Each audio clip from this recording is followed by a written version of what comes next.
It's the end of the day with Ray. Hello, my friends. It's time for a weekend update with Ray because I couldn't get all the news stories in the regular 5-day week. Ladies and gentlemen, sometimes our industry's got a lot of stories going on.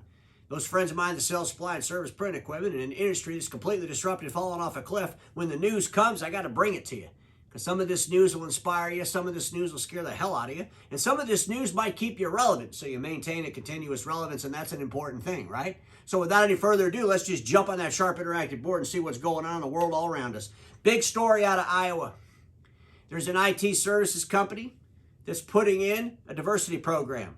Apparently, when you go to their website, everybody looks exactly the same, like they're all from Iowa. They got to put in a diversity program, so they're flying people in from different parts of the world, trying to get them to come work there.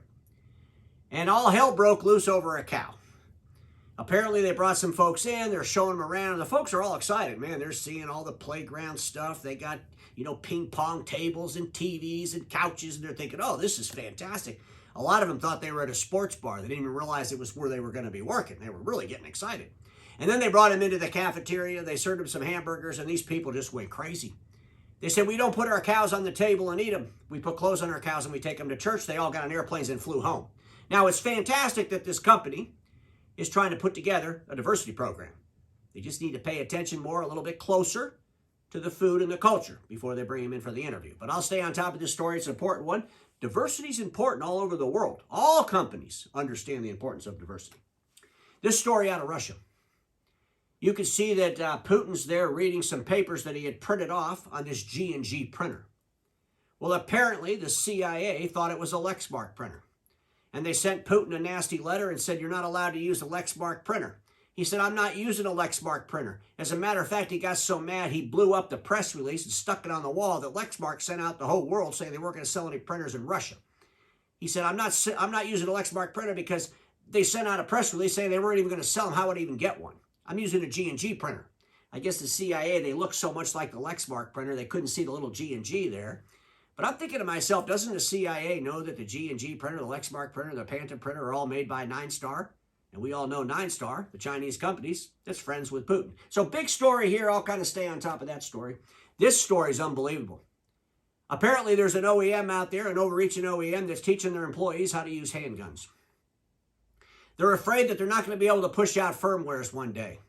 Getting a lot of pressure on people pushing out the firmwares, locking out the non-OEM toner. And they want a backup plan. So they're training their people how to use firearms. They're thinking if they can't push out the firmware, their employees will show up at the customer's office. They'll put a gun to the customer's head. They'll tell them to put an OEM cartridge in there or they're going to kill them. Now, this is really crazy. But, when you think about it, the industry's completely declining. People are printing less every single day. OEMs could get desperate. I'm hoping that this story is all fabricated because this could be really, really scary. I would suggest this to the customers. Keep an extra OEM cartridge, even if it's empty. That way, if they show up with a gun, you could just put that in the printer, and then when they leave, you could go back and use the non-OEM toner. Something to think about. Big story. I'll stay on top of that one. Here's a story from the people that tore down all the signs on the Sears stores. I guess they've been watching The End of the Day with Ray, and they're saying, hey, you know what? We could easily tear down the signs on those big, giant private equity mega dealers that really mess things up. They got to close up. The signs got to come off the wall. These people are experts at it. They tore down these Sears signs. I mean, you can see the stuff online. I mean, some of them are videos tearing the sign off the building. They scrape it with the machine. It's amazing how they're getting these signs off those buildings.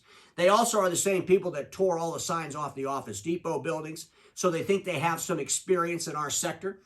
Office Depot, office products dealers, they're thinking, it could be pretty close. Those signs are probably similar. They could rip them off the wall pretty quick. They did say that if anybody would allow them to take a picture of them tearing the sign off the wall, they'll give them a discount because they want to start marketing to our industry pretty heavily because they believe that a lot of the private equity roll-ups, well, they're making some mistakes and they think them signs are going to come off those walls. They want to be the people to do it. This is kind of a big story. The MPSA, we all know those folks, right? The Managed Print Service Association. Well, they want to change the letters from green to red, and they want to change the meeting, and they want to start managing problems from stupid activity. They're having a board meeting to talk about this right now, and you got some nut job down there trying to tell them, no, we need to be talking more about DCAs, and they're all frustrated. No, we need to be going in there and telling dealers how to raise prices on print equipment and print supplies to offset all the losses from the bad diversifications. Some of these folks are smart. They must be new board members or something, because they're in there. They're just really raising hell. Nobody gives a crap about managed print. Nobody cares about the pie charts. Nobody surely cares about DCA tools. But those dealers out there, those, especially these mega private equity dealers, I mean, they're out there trying to diversify. They're spending all this money. They're mismanaged. And the only way they could offset all the losses is to raise the prices on the copiers and the copier toner and the services for the printers. And these people want to come in and help you raise those prices to offset those losses, because they don't want those people to come and tear the signs off your building. Ladies and gentlemen, these are important stories. I'll stay on top of these stories because everybody in our industry knows this. Status quo is the killer of all that'll be invented. Don't get stuck in status quo, and I'll see you all on Monday.